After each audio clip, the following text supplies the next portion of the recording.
Published, 1836 Eastern Daylight Saving Time, the 17th of March 2018. Updated, 2207 Eastern Daylight Saving Time, the 17th of March 2018. After 3 straight defeats and a lowly 5th place in the Six Nations table, there must of course be an England inquest into the past 7 weeks from Eddie Jones, but I want to start by first highlighting how good Ireland have been.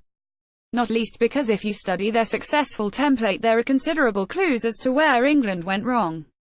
Ireland were excellent, the best team in the tournament by a distance.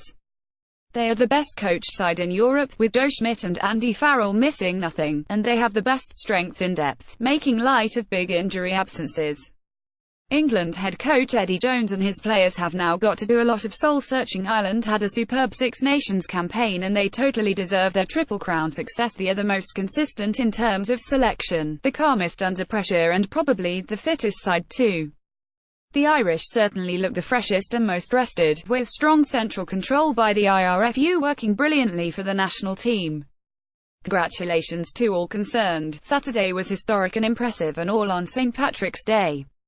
Life does not get much better, and they are now poised to mount a massive challenge to New Zealand and all comers at next year's World Cup. England and Eddie Jones, in contrast, have got to do a lot of soul-searching, and honest words need to be spoken. But above all, it needs to be done in a calm atmosphere away from the limelight. I've written about this before, but Eddie, partially because he is a big personality who the media will naturally latch onto, has become too much the show, and there have been way too many distractions this season. You cannot operate long-term like that. It saps your energy and the team lose focus.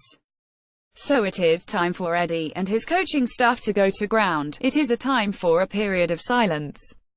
In fact, although they are all workaholics, with Eddie setting the tone in that respect with his 4 a.m. texting sessions to players when he cannot sleep, everybody needs to hit the beach and neck a few cold beers. England's think tank needs to decompress, because sometimes in the full-on madness of a Six Nations you cannot see the wood for the trees. You lose the ability to think straight and view what has been happening objectively. England have not just lost 3 games on the trot, it is the manner of defeat. They were incredibly poor against Scotland and France, and although there was undoubtedly an improvement in their physicality and intensity on Saturday, I cannot say there was ever a time in the game one thought they looked likely to really trouble Ireland. England were also poor for the last hour against Wales, and back in the autumn only against Australia. In the latter stages of the game did they hit their straps.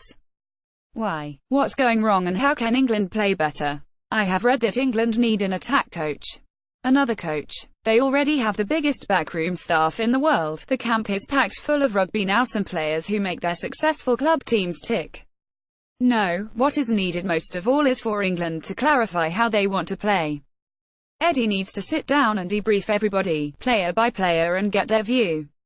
He has to find out where they are mentally and why the majority of them are not producing the form they show for their clubs. It did for England during that great run, particularly in 2016 when they won the Grand Slam and then took that series against Australia 3-0. Jones has become too much the show, and there have been way too many distractions in 2018. It has not just been the results but the manner of those losses that concerns me about England. Everybody back on the same page.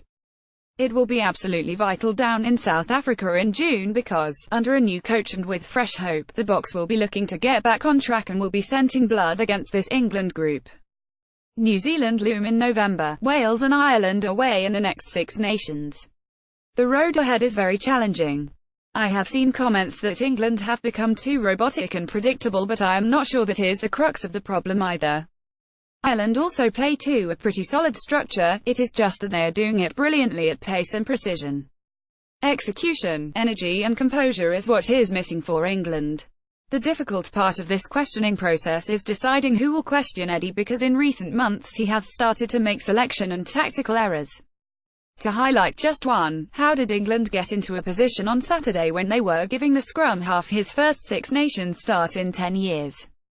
George Ford has not been playing well, but it seems to me he is still the key for England if they're going to up their game. England looked better when Ford came back on. So the question that needs to be asked is, why has George not been effective? Are the pack not producing the quality ball he needs? If so, why not? Is the half-back pairing part of the issue? What is the story? Who is the person at Twickenham who will start offering some constructive criticism? There has never been a coach in top-level rugby who has not had either a trusted confidant or a line manager pulling him aside and asking a few difficult questions. You need a sounding board. Who is Eddie's sounding board? He is such a big, dominant figure. England still have some great players at their disposal. It is not remotely panic time.